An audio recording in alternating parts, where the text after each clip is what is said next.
Bonjour, mesdames et messieurs, honorables membres du jury Serment Assistance. Savez-vous qu'au Sénégal, selon le rapport du MESRI 2022, il y a 269 556 étudiants, soit 49,03% de l'effectif.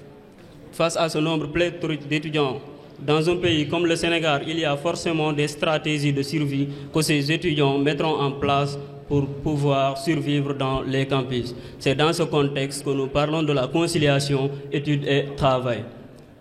Quels sont les facteurs qui poussent les étudiants de l'Université Gaston Berger de Saint-Louis à concilier les études et le travail? Pour apporter une part de réponse à notre question, nous avons utilisé la méthode quantitative qui nous impose l'usage du questionnaire que nous avons administré auprès de 50 étudiants inscrits à l'UGB. Le traitement des données est fait par le logiciel SPSS 24 et Excel 2013. Ce qui nous a conduit à obtenir les résultats suivants. 20% des étudiants font de l'entrepreneuriat, 8% de ces derniers sont des salariés exerçant dans le secteur de l'enseignement. Vous allez constater avec moi que le niveau d'études influe largement sur le choix de concilier ou non les études et le travail, car 54,5% des étudiants du master et du doctorat concilient les études et le travail, contre seulement 19,4% des étudiants du cycle de la licence et des étudiants du cycle de la licence. Pour terminer, nous avons constaté que les étudiants n'ont pas tous l'information sur la conciliation études et travail. Pour vous dire que notre hypothèse a été infirmée, car les étudiants sont à la recherche de l'autonomie financière, qui infirme notre hypothèse que nous avions postulée, selon laquelle la pression sociale est la source qui pousse les étudiants à la conciliation études et travail. Sur ce, je vous remercie. Alors donc, on va, à la suite de la présentation, donner la parole, comme à la tradition, aux membres du jury. Donc, Voilà. Alors, vous dites c'est parce que les étudiants ne sont pas conscients. Mais, et la bourse?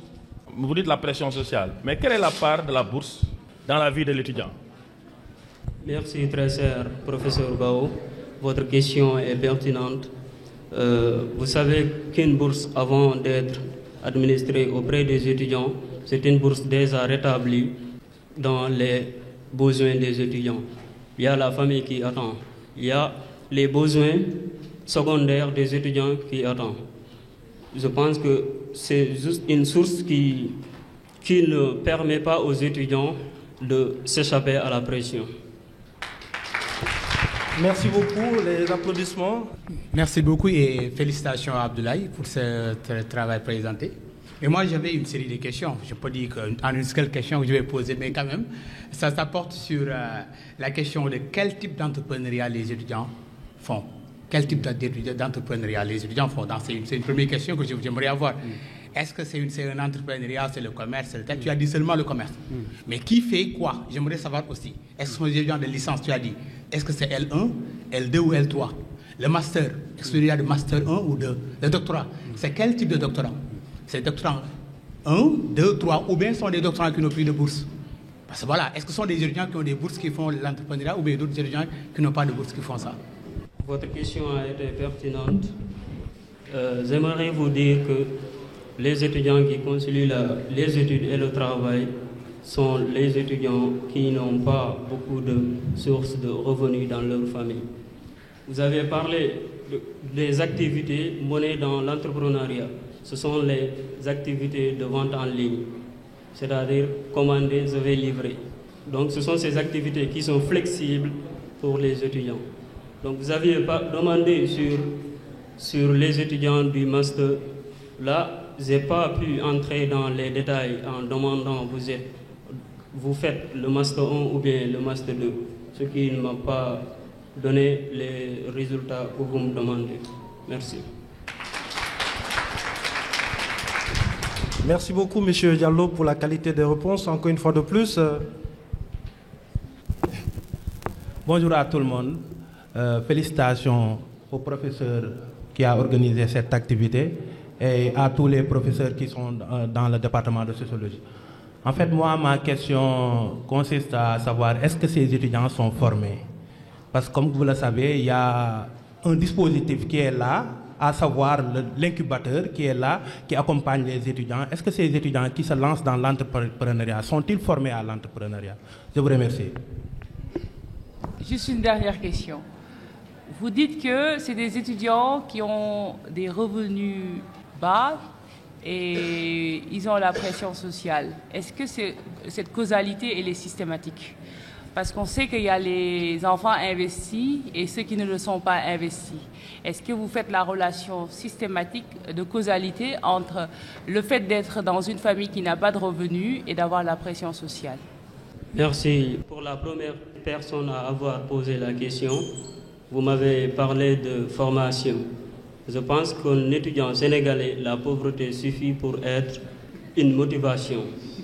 Donc, ces étudiants n'ont même pas l'idée sur une formation comme, je ne sais pas, la plateforme qu'on avait mise ici pour former les étudiants.